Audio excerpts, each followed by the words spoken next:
Hey friends, today's video topic is why I love Prism Hunter in PvP, even though it's argued that it's overpowered right now. I'll try my best to speak eloquently and provide some perspective on this topic so that if you're ever talking with your own friends, commenting on a video, etc., you're more equipped to do so as well. So why do I love Prism Hunter? Prism has essentially freed my hunter from a stale, solved playstyle. Previously, I was locked into invisibility or Gemini Jester because the radar is so obnoxiously powerful. I need to mention this at some point in the video so I'm not clipped out of context. Radar manip to me does not mean a smoke cloud dust field or an instant barricade aim assist threadling proximity bomb, in the same way that a skill shot melee does not mean Athrus's embrace to me. There are spectrums to how juiced and all-in-one these abilities can be. At the core, I just need the ability to be a simple radar ping or to take me off the radar. This is why I can't conceivably see Bungie nerfing my final build. No matter what they nerf, I'll just pivot to the next option that maximizes the uptime of radar manip. Tangent aside, let's continue on to why I like Prism.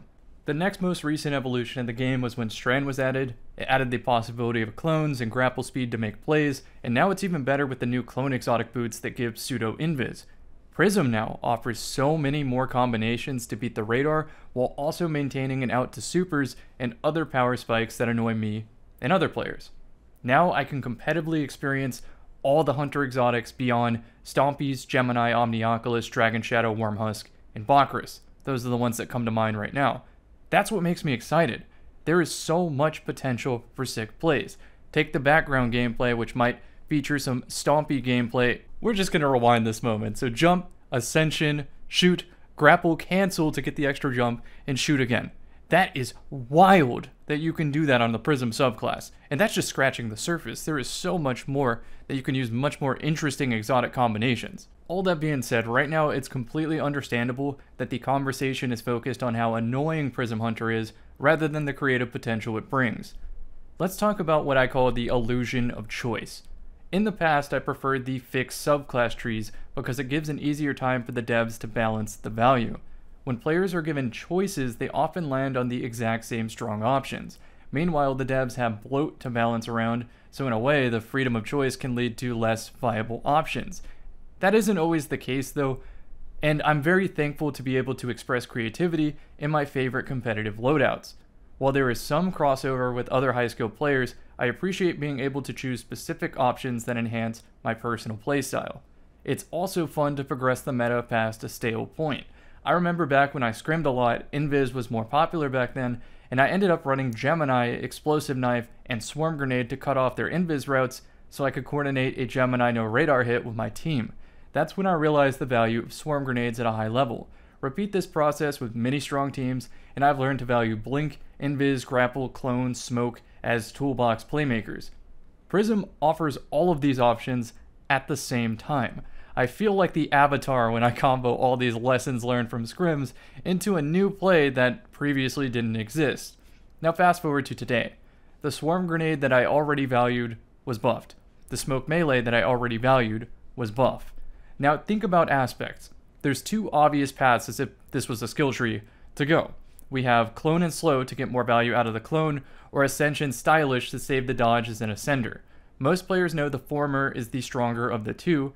Also worth mentioning that Slow Dodge is bugged right now, giving PvE damage resistance for no reason. Back on track, if Swarm and Smoke was not buffed, then I anticipate players would all land on Dustfield or Grapple with Smoke or Threaded Spike, so we'd be looking at a very similar meta regardless.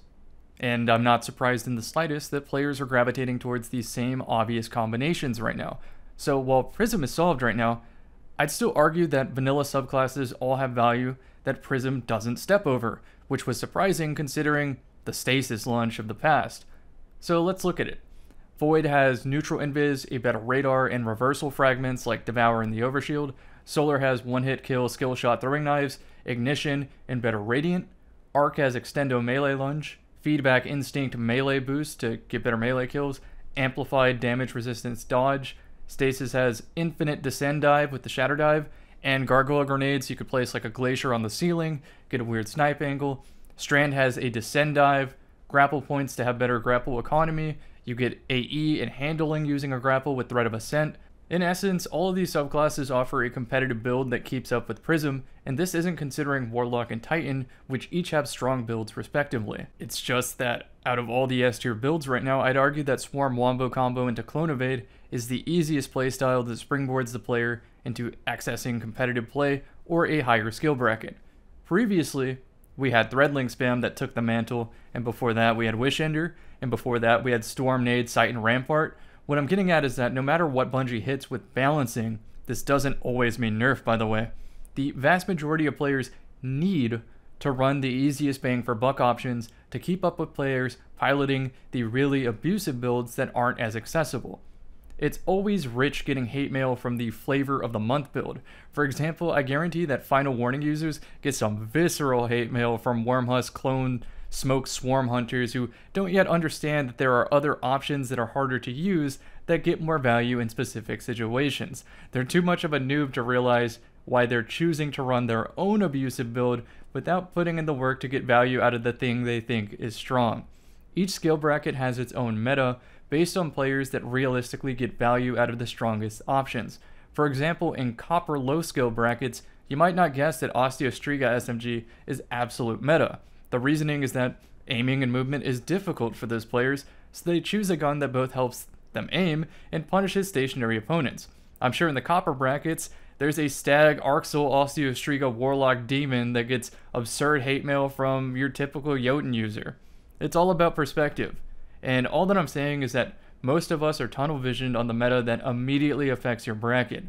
Bungie has to balance the game around making sure all the brackets have meaningful options that open up dynamic gameplay. With all this in mind, I'd say that the job isn't done when Prism Hunters inevitably get rebalanced. Right now I can think of many individual pain points of the sandbox that I don't feel have enough realistic neutral counterplay. In no particular order, Grapple Melee, especially with Feedback Fence or Cert Arachnid. Shiver Strike Behemoth Melee. Gambler's Dodge Melee refreshing the whole cooldown and making the strength stat irrelevant. Extendo Melee Lunge including Glaive Melee. Cryosthesia kill perk. Diamond Lance from Knockout. All three of the new supers. Take this clip for example. Look at the third Storm's Edge cast. There is no animation whatsoever, and I'm not crazy, this happens all the time, especially when they're on weird surfaces or pigeon spots or something like that, stuck on the ceiling barrier. There is no readability to this whatsoever. If it was consistent and showed the first cast animation like you see right here, I'd be able to dodge that 9 times out of 10, especially with Blink. But you just can't. There's not reasonable startup animation. Moving on, we got Weave Walk, healing and overshield spam, mostly the cooldown and instant application to self. I'll also add that Ice Flare Osmiomancy can be obnoxious if your unaware teammate is a magnet. In isolation, I find these are very avoidable and readable. Then we have the special ammo system. It feels like it enables too much special jousting. There's never downtime in a match where you can make a calculated aggressive primary play because there's almost a shotgun around every corner. Combo all of this with improper team balancing, and if any of the above is used in abundance on the outlier player, then the match is a foregone conclusion. And the crazy part is these are just the most bang for the buck accessible pain points. There are many more pain points that take slightly more effort to abuse, which is why you don't see them pop up as frequently. We can argue to a certain extent though that it's okay for harder options to be rewarding. At the end of the day, Destiny is not a hyper-competitive PvP game, but I do think the game's at its best when you celebrate the death cam because the opponent did something incredible. It's going to be a long time before that becomes frequent again, and even despite that, I'm still happy with Prism's launch. It has been a boon for creativity and toolbox builds, and has ultimately made me excited to play the game every day again. Let me know in the comment section what Prism Hunter builds are activating your neuron, and I will see you friends in the next one.